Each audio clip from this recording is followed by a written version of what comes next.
Hello, in this lecture we will talk about the kernelized support vector machine. Uh, we have already discussed the support vector machines for linear models for classification and regression.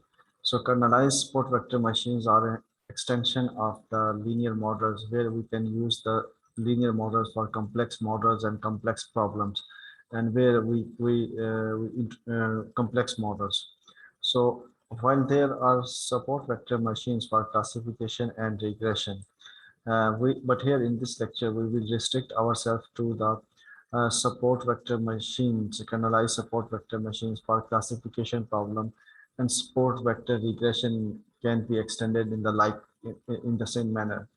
So we will not discuss the math behind the support vector machine and kernelized support vector machine because it's a little involving and challenging. So we will mainly discuss that how the kernelized support vector machine can be used.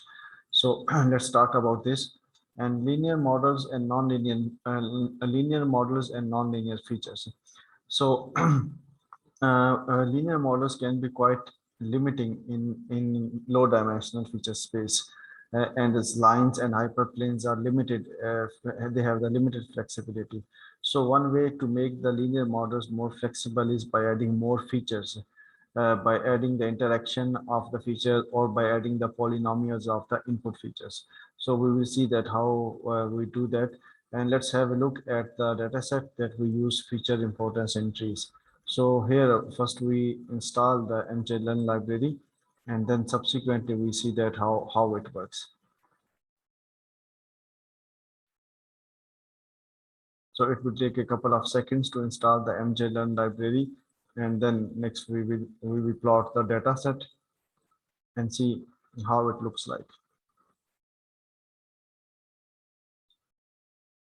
So using this command, we are going to run the mjlearn library. We are importing the mjlearn library and sklearn dataset and matplotlib. And this is our dataset that looks like.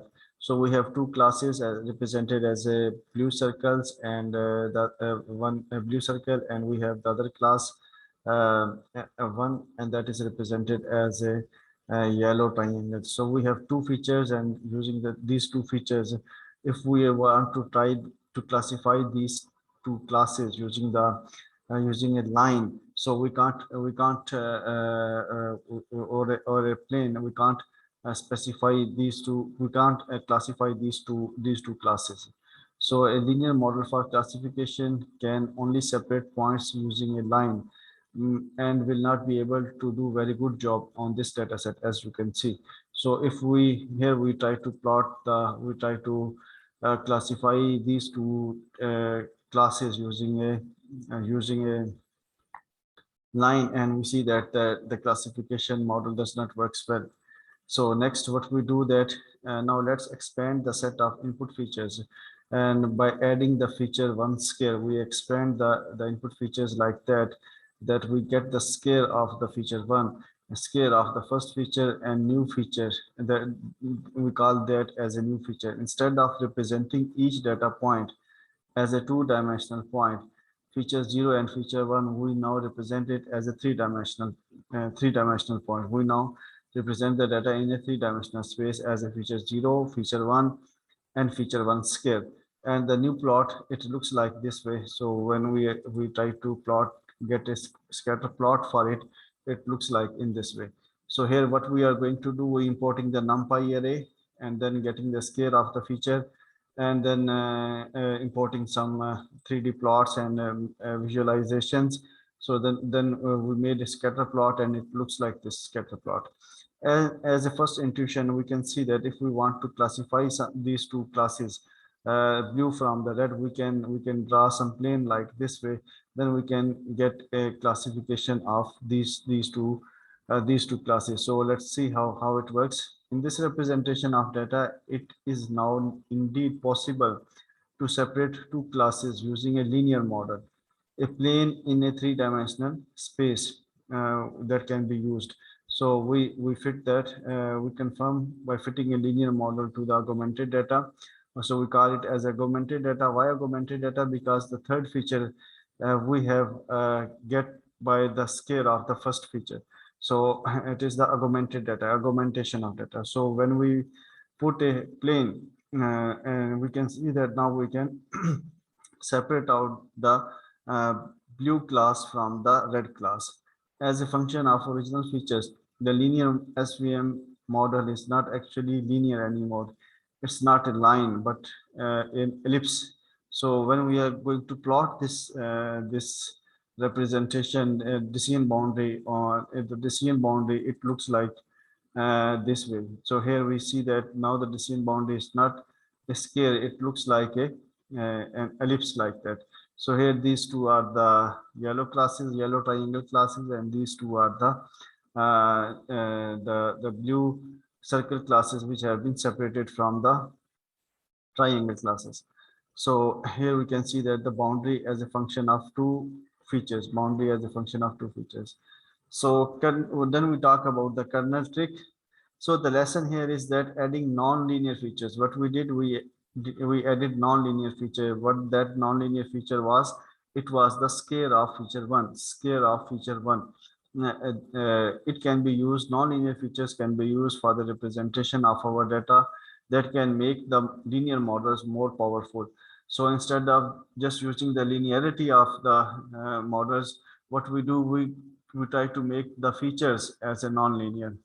However, we want to know that how or which features to add and which features we should not add, or can we add the hundreds of the features like that way.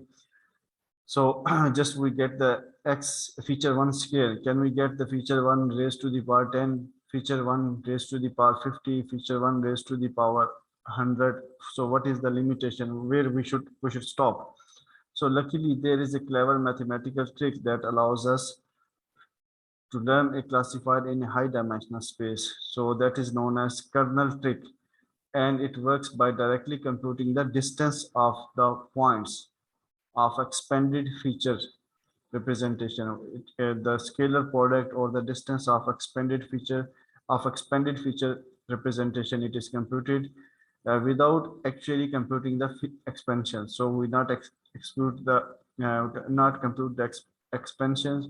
What we do, we compute the expanded feature representation using a scalar product. There are two ways to map your data into high dimensional space.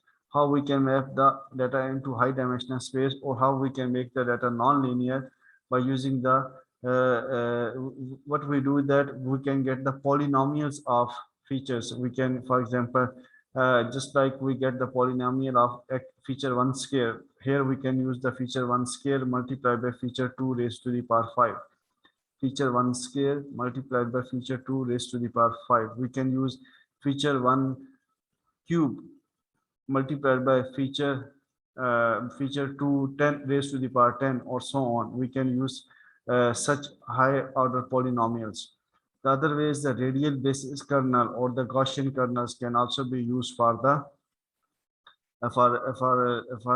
representing the data into a high dimensional space or in a linear, a non-linear manner. So what does the Gaussian kernel do? It is a bit harder to explain, but what it do is that it corresponds to the way it can be explained is that Gaussian kernel maps all the maps up to all degrees of polynomials, but it gives the importance to higher degree polynomials, and it gives the polynomials with lower degree, it gives more importance to them. For example, we can use feature 1 raised to the power 2, feature 2 raised to the power 3, or we can use the feature raised to the power 10. So higher importance will be to feature 1 raised to the power 2, then less importance will be for feature 1 raised to the power cube, and very less importance will be given to feature 1 raised to the power 10.